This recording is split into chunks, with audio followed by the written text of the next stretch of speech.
esse entendimento da sua sexualidade, quando que isso ficou claro, assim? Tipo, se teve uma conversa com alguém, você pesquisou, o que aconteceu na sua mente? Não, isso na realidade veio à tona depois que eu comecei a me perceber. Na época eu não olhava isso de uma outra forma, eu não achava estranho. Eu lembro de uma situação na escola que eu fiz um comentário na frente de uma professora para uma amiga minha. Eu não lembro ao certo como que foi esse comentário, mas essa questão mesmo de ficar com mulheres. E eu falei em tom de brincadeira mesmo, que na época a gente ficava zoando, né? Na época da escola. E aí a professora ficou meio, se sentiu assim, né? Nossa, como assim? É minha amiga, ela se afastou um pouco de mim porque ela achou que eu fosse lésbica, e naquela época eu não me considerava lésbica. E também não entendi porque depois ela se afastou, porque foi em tom de brincadeira mesmo. Mas pra ela levou muito a sério isso, né? As pessoas já comentavam alguma coisa de você? Você percebia um olhar diferente? Não, eu nunca sofri isso, assim, até porque assim, na minha adolescência eu tinha um modo de vestir, digamos assim, que a sociedade diz que é feminino, né? Na realidade, hoje que eu vi que tinham pessoas pessoas da família que já achavam, eu sempre percebi que ela seria lésbica, assim, minha tia, né? Só que ela nunca disse isso pra mim e eu nunca ouvi comentários de que ela teria dito pra alguém, né? Então... Quem foi a primeira pessoa que você falou? E com quantos anos foi isso? Então, que assim, em 2015 eu conversava com uma amiga minha a respeito dessa questão, que ela falava que era bissexual e tal. Eu tive até uma queda por ela por conta disso, né?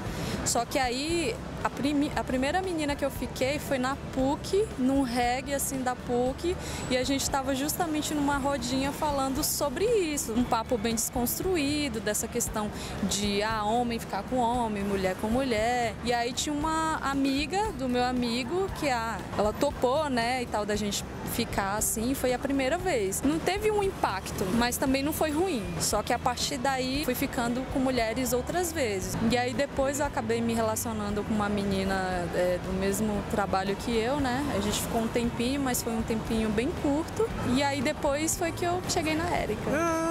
A Érica, gente, que apareceu no outro vídeo aqui, que contou a história dela, e agora estou conversando com a namorada dela para também conhecer um pouquinho da história. Mas, pelo que você conta, você ficou primeiro com meninas antes de falar para alguém, ou você já tinha conversado, entrava em salas de bate-papo, você tinha alguém para você colocar para fora mesmo sem você ter ficado? Então, é que nem eu disse, eu tinha uma amiga minha que a gente conversava sobre o assunto, que ela era bissexual e ela tinha a questão do papo desconstruído, né?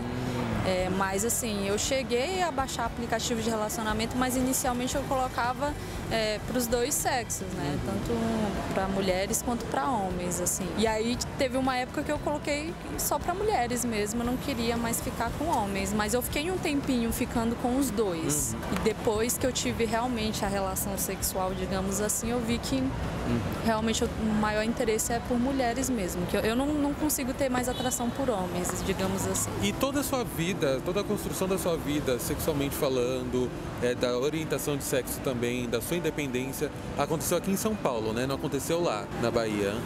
Lá eu já tive um namorado, mas o primeiro namorado foi com 17 anos. E pra você falar pros seus pais, depois de você já ter tido esse namorado e já morando aqui em São Paulo, como que foi essa conversa? É que lá a visão na Bahia que se tem é que quando você vem pra São Paulo, você se revoluciona, assim, né? Você muda. Não é nem que se revoluciona, você muda, você é influenciado, enfim. Ou senão realmente você usa São Paulo pra sair do armário, né? Porque na realidade eu tinha relações com homem, mas as relações sexuais sempre eram péssimas, assim. Eu nunca... Era mais uma relação, tipo, de aparência pros outros. De aparência. Sempre foi de aparência. Foi pessoalmente que você contou? Inicialmente eu acho que é bom eu falar quando que eu contei pra minha irmã, né? Por favor. Porque assim, a minha irmã, ela é jovem, ela tem 28 anos, né? Só que ela tem uma religião, não que ela tenha religião, mas ela tem a crença dela em Deus, ela lê muito a Bíblia. E aí eu lembro que em 2015 ela perguntou, e aí, os namorados? Eu falei, brincando, só que eu já tinha essa questão de ficar com mulheres, né? Eu falei, a coisa tá tão difícil que é mais fácil eu virar sapatão. E aí ela... Nossa, quase me xingou, né, no telefone. Como assim? Não fala essas coisas nem brincando e tal. E aí ficou nessa questão, né? Eu falei, putz, né? E aí depois eu descobri que ela até chorou pra minha tia, que a minha tia que mora aqui em São Paulo foi passar uns dias lá. Só que assim, depois conversando com ela, ela disse que não chorou, que foi um exagero da minha tia, né? Ela ficou meio chateada porque ela não esperava de fato, né? Porque eu nunca dei a entender que possivelmente algum dia eu gostaria de ficar com mulheres. Porque lá a última imagem que elas tinham de você é com os namorados que você já teve, com os caras que você já ficou. Mas talvez seja por conta da opressão e do medo de você ser quem você era ali, né? Sim, até porque assim, quando mais nova, por conta dessa afinidade que eu tinha com ela também, e até assim, nós tínhamos preconceito com questão de candomblé, com a questão de homossexualidade, a gente tinha esse preconceito. Quando eu vim pra cá, meu mundo abriu, assim, eu vi, nossa, é engraçado, né? Eu tava recriminando alguém que é como eu, assim, né? E é muito pesado sentir isso hoje, né? Porque eu tô na pele. Você tá do outro lado agora. Eu sempre estive na pele, mas nunca me dei conta disso, né? Então essa questão da construção da estrutura familiar, assim, que eu tenho, não é bem pai, mãe, enfim, eu fui criada pela minha tia, que eu considero como mãe, né? Sim. E aí eu falei pra ela em janeiro de 2017. Tava entalado, assim, eu não conseguia, não saía, assim, mas eu chamei ela na cozinha, eu falei, olha, é assim como eu gosto de homens, assim, com mulheres também. Eu não falei que eu era lésbica, né? Pra você ver como que é esse processo de, sei lá, construção, desconstrução, depende do ponto de vista. E como é que foi a reação dela, né? Então, ela disse assim, a vida é sua, né? Ela não falou de uma forma grosseira, né? A vida é sua, a vida é sua e tal. Inicialmente estava tranquilo, mas eu percebi que eu acho que ela recriminou mais quando eu apareci com a namorada. Era palpável, existia alguém que... Existe alguém na vida dela e essa pessoa é uma mulher. Hoje em dia ela já aceita um pouco mais, tá sendo um processo, como é que tá sendo pra você o fato de você ser assumidamente lésbica? Então, minha família é bem tradicional, assim, super preconceituosa, assim, em todos os sentidos. E eu fui a primeira pessoa a levantar a mão, então, eu sou lésbica, né? E na realidade eu disse isso diretamente pra minha mãe, pra minha irmã. Eu não tenho uma boa relação com meu pai, então não acho que ele deva saber, enfim. Ele deve estar sabendo pela boca de outras pessoas, mas pela minha a gente não tem essa afinidade para que eu converse com ele sobre esse assunto. O resto da família deve saber, por uma postagem do Facebook, né? Deve saber assim, não diretamente através de mim, né? E se você pudesse dar um conselho para uma pessoa que está passando pelo mesmo processo que você passou na real, né? Porque eu te considero também uma vencedora, o que você falaria para essas meninas? Na realidade, hoje a gente vê uma gama maior de possibilidade de ter uma referência, né? Talvez através da internet, a gente vê hoje muitos casais lésbicos, muitos casais gays que até um tempo atrás não davam as mãos um para os outros na rua, né? Isso, de certa forma, é uma referência que eu não tinha, principalmente na minha cidade, né? Porque é uma cidade interior e você não vê casais assumidamente lésbicos, assumidamente homossexuais, assim. Hoje em dia que a gente vê um pouco disso, né? Mas, assim, se tiver alguém na família que é mais aberto para ter esse papo, eu acho que seria bacana. Ou tiver amigos também, né?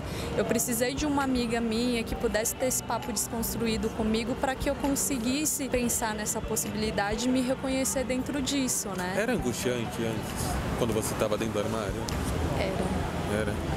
Até porque, como que eu vou dizer isso pra minha família, né? Porque eu não tenho uma referência dentro da família que é gay ou lésbica, né? Hoje em dia, até dentro do próprio espaço de trabalho, eu me falo abertamente que eu sou assim. Teve até uma outra colega minha de trabalho que se surpreendeu por ter falado tão calmamente, né? Tão tranquilamente, eu sou lésbica e tal. A gente estava conversando nessa questão de ter filhos, aí ela falou, daqui pra frente você pode encontrar algum rapaz que você vai se casar e você vai ter vontade de ter filhos. Não, mas eu sou lésbica, né? Então seria uma mulher no meu caso, né? E ela ficou surpreendida por ter falado tão calmamente. Mas tem que ser assim, né? Tipo... porque eu não sou diferente de outras pessoas. Você não precisa né? anunciar, colocar... Tipo, nossa, não. tá na minha testa. Exato, aqui, né? Exato. Hoje mesmo, vindo pra cá pra poder fazer essa entrevista com você, dadas as mãos com a minha namorada, um cara passou de carro e ficou fetichizando, que a gente sabe que rola o fetiche, né? Por parte do homem. Isso pra mim ainda gera muita revolta, assim, eu não sei lidar, é uma bomba interna, assim, eu tento fingir que tá tudo bem, mas eu fico muito brava ainda com isso, mas né? tem que ficar mesmo, a gente não pode aceitar. Geralmente eu falo assim, se tiver como, se manifeste, se não tiver como, não bate palma pra maluco, porque se você fingir que ele não existe. Gente, só pra finalizar aqui, eu gostaria de te agradecer imensamente por você ter topado. Eu sei o quanto que é difícil a gente falar isso na frente das câmeras. Eu preferi ficar aqui do seu lado lado pra te dar um pouco mais de segurança e confiança. Deu certo? Deu muito certo. Então, gente, não deixe de se inscrever nesse canal. Comentem aqui o que você achou do vídeo. Deixa algum recado aqui pra gente. Fale se você quer participar também do canal. Aqui vai estar o e-mail pra vocês mandarem. E é isso aí. Beijão, gente, e até a próxima.